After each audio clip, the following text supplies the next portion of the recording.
sophomore year. That's true. That's when they throw you a curveball. They try to teach you algebra. They say, you're going to need this for the rest of your life. They're lying. Only the algebra teacher needs it, and they're mad. They have to teach it. You've never been at a job interview and they go, you have a master's from Princeton. You're overqualified to work here. One question, we ask all applicants this. What's 2A plus 2B? You're like, wow, bro, I don't know. And they're like, that's too bad, because here at Wendy's, what we like to do... And now, actor, comedian, and TV host extraordinaire, Jay Mohr, is on the Adam Carolla Show. Great to see you, Jay Mohr. Let me just make this quick analogy. Listen to that applause. There's like 6,000 people there. Huge, not that one. Mohr fans. Jay Mohr started out in his career like George Foreman started out in his career. Big punch, formidable. Fighting Ronnie Lyles. But always seemed to be in a bad mood. Now, he is the friendly, congenial George Foreman who's selling toasters and having a good time. Jay Mohr, we talked to Jay Mohr last time he was on the show, and I said, Jay, we used to have a little bit of a reputation of, I don't know, hard to work with or whatever, and Jay said, I used to be an a-hole, and now I'm a nice guy. Yeah, I just wasn't happy. And that's why and plus you gave that off. Yeah, and I think also is because I was always... My whole life, I've been the youngest guy in the block. I was always 2 years younger than everybody on my street, and there's like 9 kids on my street. Mm-hmm. So I always had an inferiority complex. And then when I started doing stand-up, I was 16. I was the youngest kid at the open mics. And then I started headlining. The guy in front of me was 40. Right. So it was always like a rat in a barrel, like just clawing and clawing and clawing. And then, or like a greyhound that keeps racing. But eventually you realize one day, I keep catching the rabbit. Well, how about we just relax? But really, I got married... for real, and like found like actual like everything's nice and easy, quiet happiness, and then now that allowed me to just really just be myself. Well, let me ask this then, and I love, and this is hilarious. I love but it's interesting, and we all know Jay could be hilarious. But I used to be a colossal a-hole. I like that was that was Jay's admission on this show about 4 months ago. Can I say this, and then you tell me as an artist how it works? An artist. There are some folks that think if musicians stop doing drugs, they'll stop creating. And there's some people who think if comedians become content, they'll stop being funny. You have a great marriage, you're happy, you're not walking around angry with a chip on your shoulder. Do you feel like it cuts into your comedy at all? I can say emphatically, without any doubt whatsoever, I've never been funnier in my life. Like, that's actually... Never been happier and funnier. I've never been funnier. Because because it's like an open channel. It's kind of like a... This is going to sound so gay.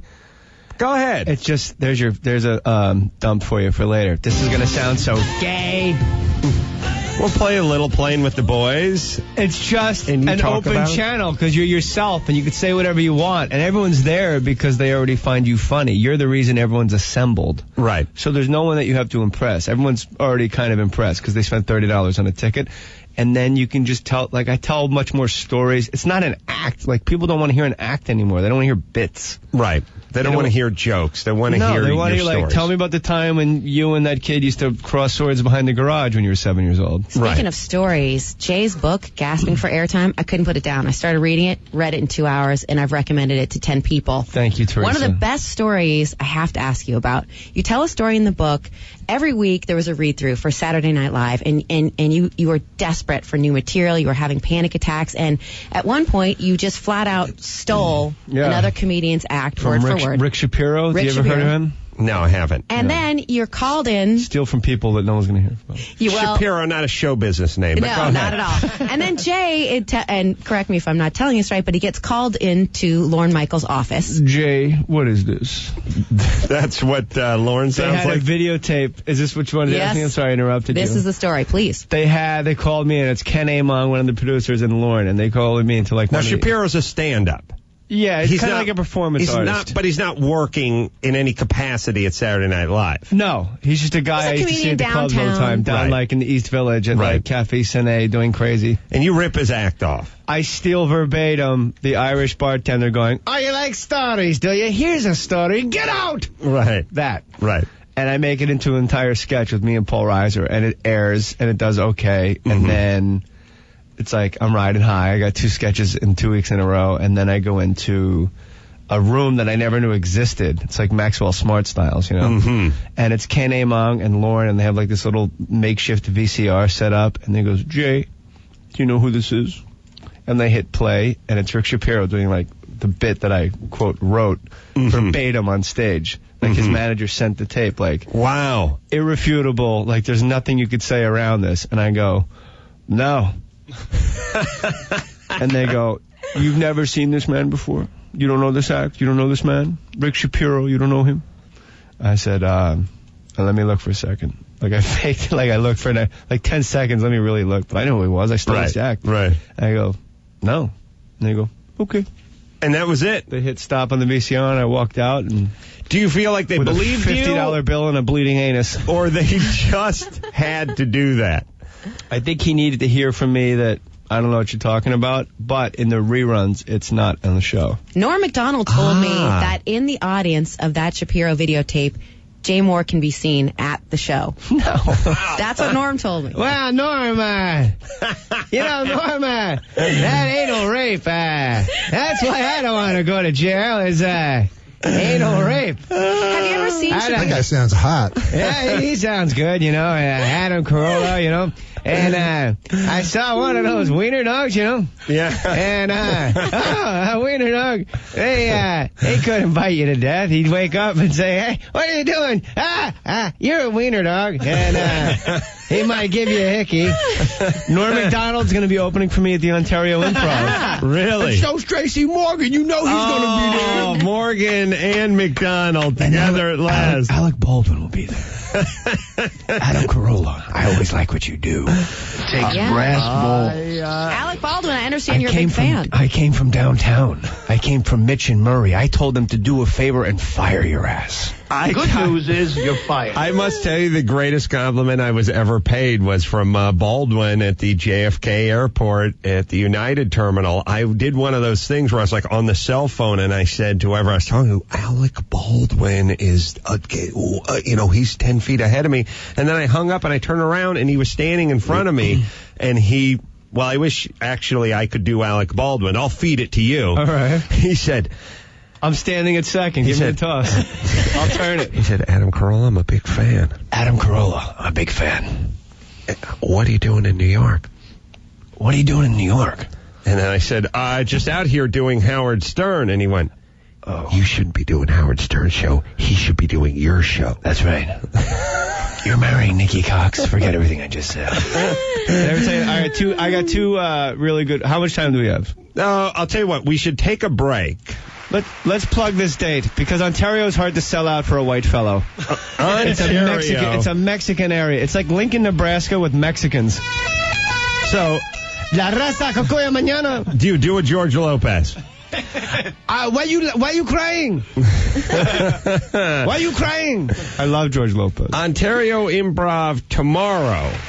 That is Thursday. Tomorrow, what's today? Wednesday already? I'm sorry. Jesus, hell. And Hump Day. Thursday through Sunday, the great Jay Mohr. I heard Obama won the debate last night when he turned to Hillary and said, it's a black thing you wouldn't understand. I heard that's what happened. The happy Jay Mohr is coming back. He'll bring on Norm Macdonald, many others with him after this.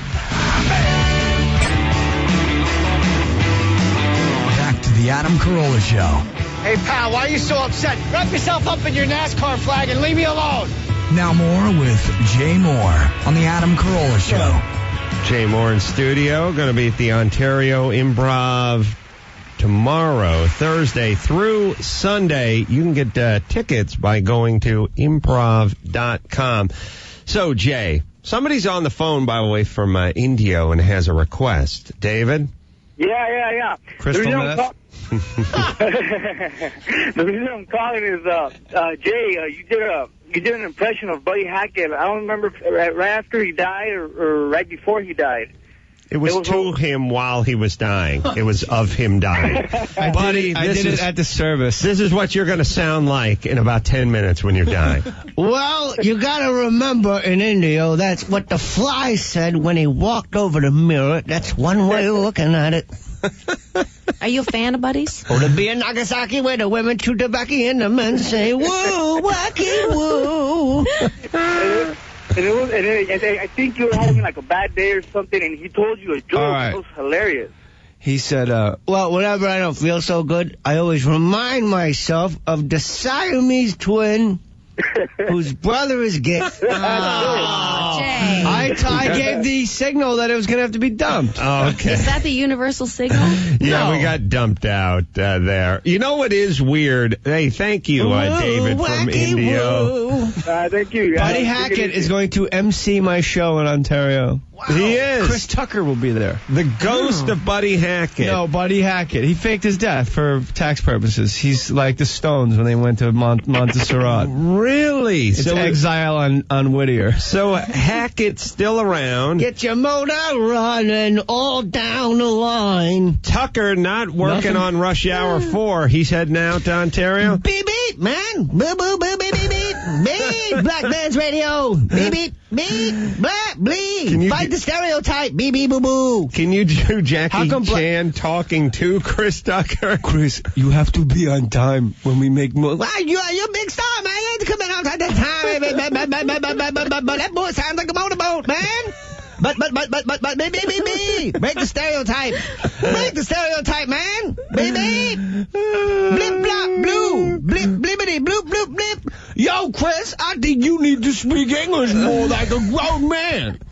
Beep, Tracy Morgan, leave me alone. Blah, blah, blah.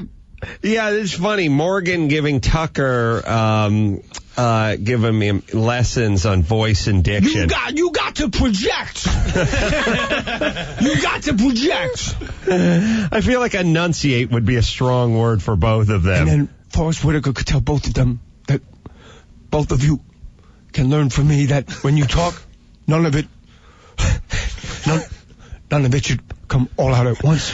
I'm trying to. I have a lazy eye. I'm trying to figure out if something's wrong with Forrest Whitaker or He's retarded. Is he the world's coolest guy? I'm retarded. Or is he an idiot savant who's a great actor? He's so cool. I have a movie with him April 11th, Street Kings. It's me, him, and Keanu Reeves. And Forrest, cool guy. Cool guy. He goes, how do you think I should make this guy work? Do you think I should grab Keanu or should I leave him alone? And I'm like, I don't know. Why don't you blow off your Oscar and ask it? I'm a freaking club comic. Don't ask me acting advice, you stupid idiot. So what did he do with Keanu? He did not grab him. I said, I think, Forrest, if I may be so bold, I think you not grabbing him is a little scarier. Mm-hmm. Because then you guys have that big fight scene at the end. Now, how's Keanu? I've never met the man. I'd love to hate him. The sweetest guy in the world. Damn it. He's Sid Arthur, man. He's an empty, formless, shapeless, kind soul. Really? Yeah, that's true. That's what he sounds like? Yeah. Well, you go, good morning, and he's like surprised that someone's nice to him, and he goes, good morning. Well, between him and Forrest Whitaker, does a conversation take a half an hour? There's no conversation. I was on the set. We were standing there waiting to shoot. It was Keanu, then me, then Forrest, and I thought this might be the actual acting scale. Right. The spectrum. Oh, give yourself some credit. No. Jerry Maguire. That was 25 years ago. If I was but who cares? It was an awesome in the middle movie. of Keanu Reeves and Forrest Whitaker, that's a nice middle class. You want to be exist. closer to Forrest and farther from Keanu. Well, I was leaning on my right leg. I don't want to. Oh, so let me tell you these Alec Baldwin stories. Oh, yes, Baldwin, right. I wanted Alec Baldwin to be in this movie I was producing, so I call him up and he goes, hey, Jay, how are you? Hey, how's it going? And I go, look, and we, business aside, and then he goes, so what's going on with you? Are you seeing anyone? I go, actually, I'm getting married. He goes, you're getting married again? Why would you do that? Why would you put your hand back in the garbage disposal? Because, he's going through actual everyday hell. Good name for TSV, the garbage disposal. Nice. Wow. Sure. Keep the avocado pits out of there. Put anything in there. It's amazing. Coffee's for closes only. I used to like you. Vagina Raider. Hey, what did I do? All right, So sorry. then he goes, why would you do that? I don't know, I love her. I'm just so in love, and it's, I really married my first love. I was never in love with my first wife. I'm in love. I'm going to actually marry my first love. He goes, what does she do? I said, she's an actress. He goes, oh my God, you got to get out of this. You got to get out of this, and you got to get out of this now. What's your name? I said, Nikki Cox. He goes, long pause. You're marrying Nikki Cox? Forget everything I just said. Well, she's beautiful, and she's smart, and she's sweet, and even Baldwin, who's been burned many times, knows I'm sweaty. that's not He's bad. always sweaty balls. Yeah, he's sweaty, and he's slow, but he's smart. I love him. And I'd love Underrated. to call him... not lately.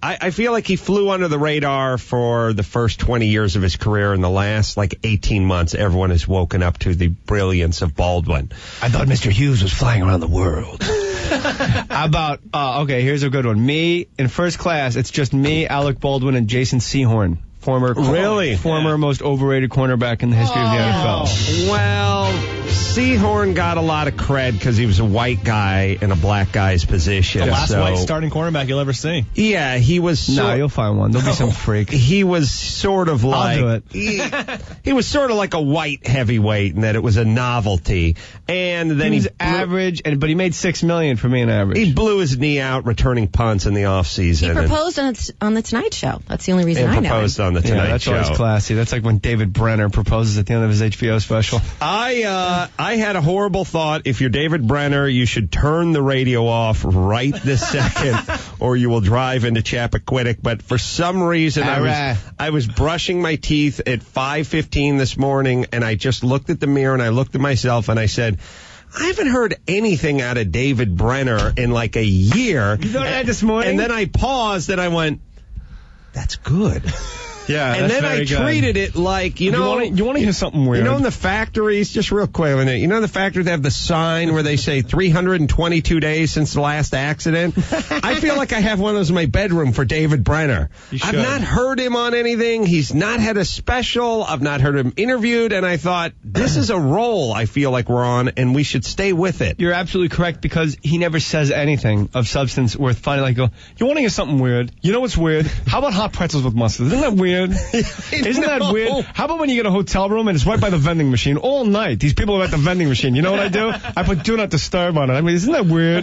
And he does. The name of his book was like Nobody Eats Tuna After Noon or something like that. Even the title of his book, I remember staring at going, I think that's a funny arrangement of words, but I have no idea what it means because I don't eat tuna for breakfast. I do eat it.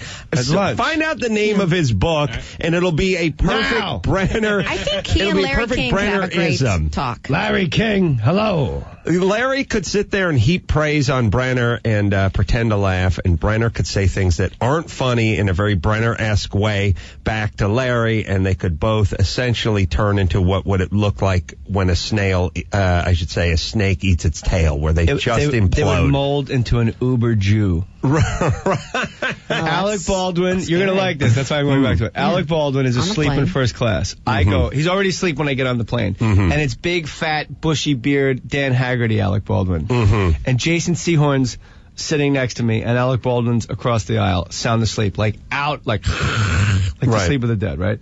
So I'm sitting there talking to Sehorn. I'm like, so your wife's leaving Law and Order? Like, I don't know. Is that a good idea? And he goes, well, she feels Angie Harmon. She feels like her character has run its course, and there's just other things for her to do. She wants to go back to modeling a little bit, and she definitely. And Alec Baldwin woke up in the middle of this and goes, hey Jay, how are you? Hey Jason, you want to know the minute she decided to leave that show? The moment she met you. And then he rolled over and went back to bed. Put your foot in the garbage disposal. Like the BS woke him up. How did Sehorn take that? I don't know. He's a USC grad. He's not very smart. What's up, kid?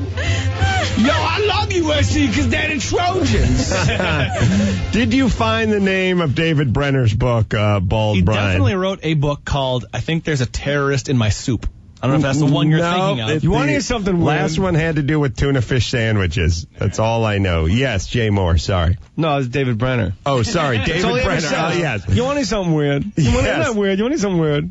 Baldwin called me on my cell phone once and made no announcement who it was or why he was calling. Baldwin, as I'd mentioned before, has a driver assigned to him.